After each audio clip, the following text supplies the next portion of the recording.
Avec Fakir, on se bagarre autour d'une usine qui fabrique des plats en aluminium pour l'industrie agroalimentaire, mais à vrai dire on s'en fout un peu des plats en aluminium. En tout cas avec des salariés qui sont très motivés, qui se sont fait bouffer par des financiers pendant des années, qui se sont fait traiter par le mépris et l'indifférence par Macron, et Macron a lui-même reconnu ses erreurs sur le dossier. Sur le dossier Coplin, on s'est vu tout à l'heure, je sais votre colère. S'il y a eu une erreur de fait, c'est la mienne. Qui ensuite ont été maltraités par les tribunaux de commerce, et c'est la juge qui a dit que le procureur n'avait pas fait son travail. Donc on est dans une série de scandales successifs et où une poignée de salariés arrive quand même à se tenir debout au milieu de cette tourmente. Et donc,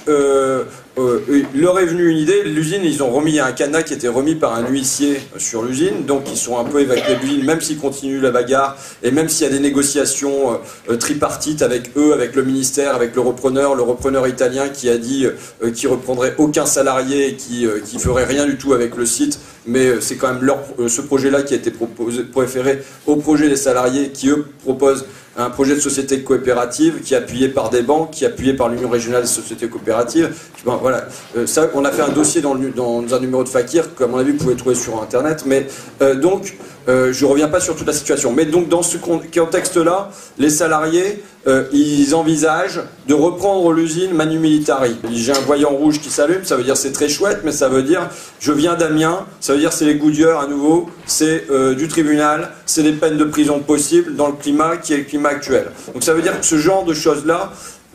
il faut qu'on le fasse, mais il faut qu'on le fasse en ayant posé des étapes, et c'est pas eux qui doivent faire péter la chaîne, c'est Gérard Mordia. C'est moi, c'est peut-être des politiques, vous voyez, c'est un certain nombre de figures qui, symboliquement, comme quand c'était José Bové qui allait faucher les OGM, et ben voilà, il faut que ça se mette face à la fois de manière collective et sans doute porté par des individus un peu symboliques. Donc, pour arriver à un gros truc, et je pense que ça peut vraiment être un gros truc, je pense qu'on peut réussir dans notre décennie qui est dans un moment qui est quand même assez morose, un coup à la LIP, peut-être pas qui prendra la même ampleur, mais enfin qui en est l'écho. Et d'ailleurs Charles Piaget, leader des LIP à l'époque, est partie prenante de ça. Donc les deux étapes que nous on s'est fixées, c'est là le 14 décembre. À la Bourse du Travail de Grenoble, on fait une assemblée générale qu'on a appelée Alu debout, avec Frédéric Lordon, avec moi et avec Charles Piaget, plus les salariés évidemment. On va faire en fait comme si on était l'Assemblée nationale. Et donc, ben voilà, il y aura des gens, il y aura les salariés pour venir exposer leur cas, il y aura des témoins du passé avec Charles Piaget, il y aura un expert qui sera Frédéric Lordon qui viendra donner son point de vue, et à la fin, ce sont les gens qui seront présents qui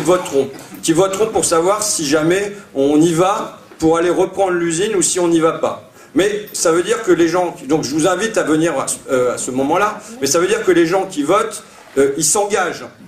On aura leur nom, leur numéro de téléphone et leur plaque d'immatriculation.